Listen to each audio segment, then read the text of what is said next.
Chapter 8. The audience was clearly ill at ease. They applauded at the final assignment, but the applause was piecemeal, no longer a crescendo of united enthusiasm. There were murmurs of confusion. Jonas moved his hands together, clapping, but it was an automatic, meaningless gesture that he wasn't even aware of. His mind had shut out all of the earlier emotions, the anticipation, the excitement, pride, and even the happy kinship with his friends. Now he felt only humiliation and terror. The chief elder waited until the uneasy applause subsided. Then she spoke again. I know, she said in her vibrant, gracious voice, that you are all concerned, that you feel I have made a mistake. She smiled. The community, relieved from its discomfort very slightly by her benign statement, seemed to breathe more easily. It was very silent. Jonas looked up. I have caused you anxiety, she said. I apologize to my community. Her voice flowed over the assembled crowd. We accept your apology, they all uttered together. Jonas, she said, looking down at him, I apologize to you in particular. I caused you anguish. I accept your apology, Jonas replied shakily. Please, come to the stage now. Earlier that day, dressing in his own dwelling, he had practiced the kind of jaunty, self-assured walk that he hoped he could make to the stage when his turn came. All of that was forgotten now. He simply willed himself to stand, to move his feet that felt weighted and clumsy, to go forward, up the steps and across the platform, until he stood at her side. Reassuringly, she placed his arm across his tense shoulders.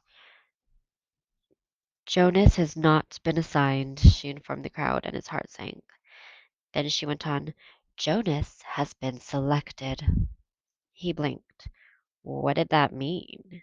He felt a collective, questioning stir from the audience. They, too, were puzzled.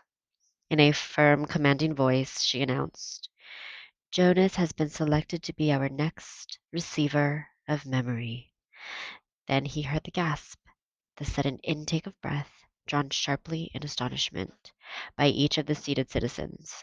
He saw their faces, the eyes widened in awe, and still he did not understand. Such a selection is very, very rare, the chief elder told the audience. Our community has only one receiver. It is he who trains his successor. We have had our current receiver for a very long time, she went on. Jonas followed her eyes and saw that she was looking at one of the elders. The committee of elders was sitting together in a group, and the chief elder's eyes were now on one who sat in the midst but seemed oddly separate from them. It was a man Jonas had never noticed before, a bearded man with pale eyes. He was watching Jonas intently. We failed in our last selection, the chief elder said solemnly. It was 10 years ago, when Jonas was just a toddler. I will not dwell on the experience because it causes us all terrible discomfort. Jonas didn't know what she was referring to, but he could sense the discomfort of the audience. They shifted uneasily in their seats. We have not been hasty this time, she continued. We could not afford another failure. Sometimes, she went on, speaking now in a lighter tone, relaxing the tension in the auditorium, we are not entirely certain about the assignments, even after the most painstaking observations. Sometimes we worry that the one assigned might not develop, through training, every attribute necessary. 11s are still children, after all. What we observe as playfulness and patience, the requirements to become nurturer, could, with maturity, be revealed as simply foolishness and indolence. So, we continue to observe during training and to modify behavior when necessary. But the receiver in training cannot be observed, cannot be modified. That is stated quite clearly in the rules. He is to be alone, apart, while he is prepared for the current receiver for the job which is the most honored in our community. Alone? Apart? Jonas listened with increasing unease. Therefore, the selection must be sound. It must be a unanimous choice of the committee. They can have no doubts, however fleeting. If, during the process, an elder reports a dream of uncertainty, that dream has the power to set a candidate aside instantly. Jonas was identified as a possible receiver many years ago. We have observed him meticulously. There were no dreams of uncertainty. He has shown all of the qualities that a receiver must have. With her hand still firmly on his shoulder, the chief elder listed the qualities. Intelligence, she said. We are all aware that Jonas has been a top student throughout his school days. Integrity, she said next. Jonas has, like all of us, committed minor transgressions. She smiled at him. We expect that. We hoped also that he would present himself promptly for chastisement, and he has always done so. Courage, she went on. Only one of us here today has ever undergone the rigorous training required of a receiver. He, of course, is the most important member of the committee, the current receiver. It was he who reminded us again and again of the courage required. Jonas, she said, turning to him, but speaking in a voice that the entire community could hear, the training required of you involves pain, physical pain. He felt fear flutter within him. You have never experienced that. Yes, you have scraped your knees in falls from your bicycle. Yes, you have crushed your finger in a door last year. Jonas nodded, agreeing, as he recalled the incident and its accompanying misery. But you will be faced now, she explained gently, with pain of a magnitude that none of us here can comprehend because it is beyond our experience. The receiver himself was not able to describe it, only to remind us that you would be faced with it, that you would need immense courage. We cannot prepare you for that. But we feel certain that you are brave, she said to him. He did not feel brave at all. Not now. The fourth essential attribute, the chief elder said, is wisdom. Jonas has not yet acquired that.